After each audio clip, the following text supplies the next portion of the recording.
Mas uma das causas da nossa ilusão de classe, né, como diz o velho Lenin, de pensar que não viria o golpe militar, foi a vitória esmagadora do não no plebiscito que devolveu os poderes ao presidente João Goulart. Né? Foram apurados 12 milhões de votos no Brasil. E o não, ou seja, a pergunta era a seguinte: você concorda com o ato adicional que instituiu o parlamentarismo no Brasil, sim ou não? 12 milhões de votos válidos. 10 milhões votaram não.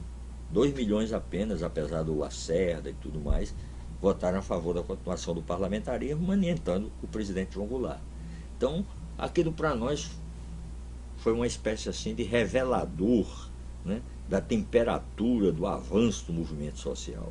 Mas o problema é que essa é uma avaliação muito superficial.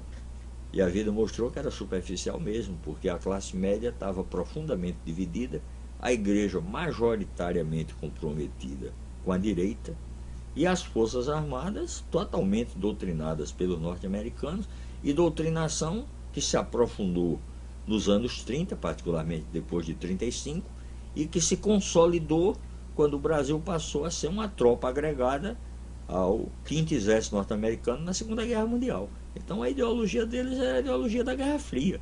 Quer dizer, nós éramos o inimigo interno a ser combatido, nós, a esquerda, os comunistas, os socialistas, cristãos de esquerdas, etc. E o golpe militar teve essa direção. Quer dizer, havia prova, por exemplo, a tortura surgiu quando surgiu a luta armada. Quem diz isso é um imbecil. O Ferreira Goulart, por exemplo, fica abrindo a boca dizendo essa imbecilidade. O que saiu essa semana? Está provado. Eles, no primeiro dia do golpe militar, mataram 2 companheiros nossos em Pernambuco, o Jonas e Ivan. Eles cantaram o hino nacional, levantaram a bandeira e tal, e os militares abriram fogo. Isso depois. Né? Agora, aí nessa mas aí antes do golpe militar. Tá no Ateneu. Não.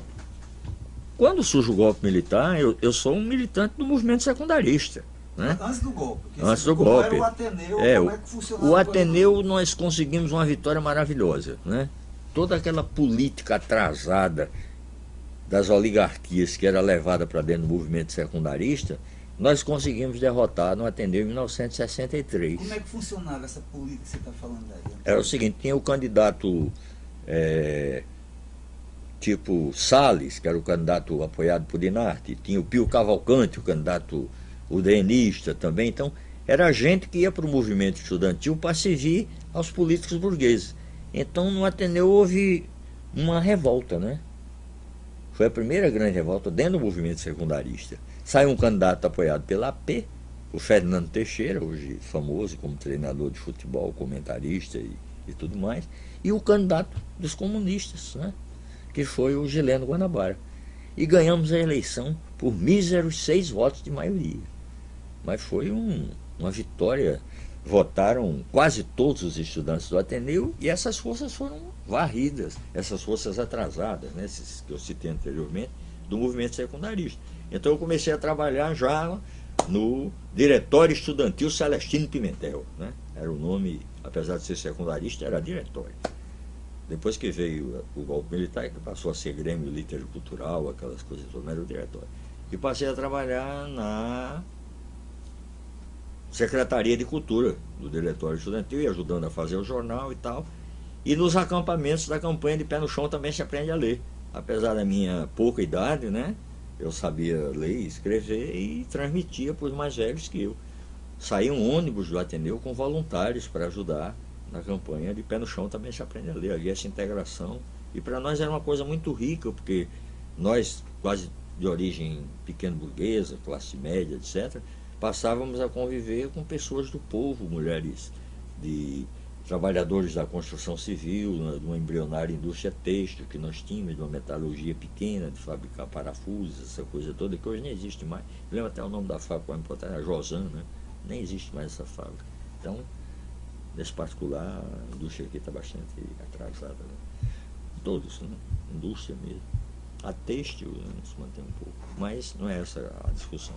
Mas quando surge o golpe militar, a gente vem nessa crise. O que eu te digo, uma semana antes do golpe, né, poucos dias antes do golpe, 25 de março, aniversário do Partidão, a gente está lá em frente ao antigo cinema Rex, era a sede do PCB, a bebida era sangue de gorila, né, era vinho misturado com água, uma sangria, né, e escutando o Prestes falando da ABI, né, através da Rádio Maíque Veiga, que nesse tempo o Brizola tinha comprado, ou tinha arrendado, e o Prestes falando e dizendo que se os militares golpistas botassem a cabeça de fora, né, as cabeças seriam decepadas, né? Que a esquerda ainda não era poder, mas já estava no governo e a um passo do poder. Então a gente estava absolutamente convencido de que essa era a tática justa, era apoiar o presidente João Goulart, e já existiam segmentos na esquerda que achavam que o dispositivo militar do Jango era frágil, né? Depois descobriu-se que o Assis Brasil já estava com relações com um agente da CIA e ela filtrava todas as informações, inclusive relativas ao Cabo Anselmo, que depois causou prejuízos terríveis à esquerda revolucionária, né? Desde aquela época que já era agente da CIA, quando estava na Associação dos Marinheiros. Havia também um movimento muito forte nos quartéis. Por exemplo, a chapa que nós já tínhamos montado para continuidade do Gileno no Ateneu, o vice era um sargento da polícia, era o Gil. A chapa ia ser Gileno e Gil.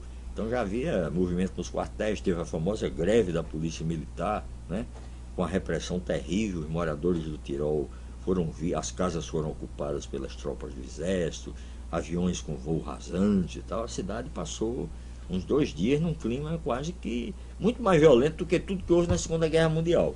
Porque realmente tinha gente com tropa e tinha avião com voo rasante. E avião alemão nunca veio nenhum aqui durante a Segunda Guerra Mundial.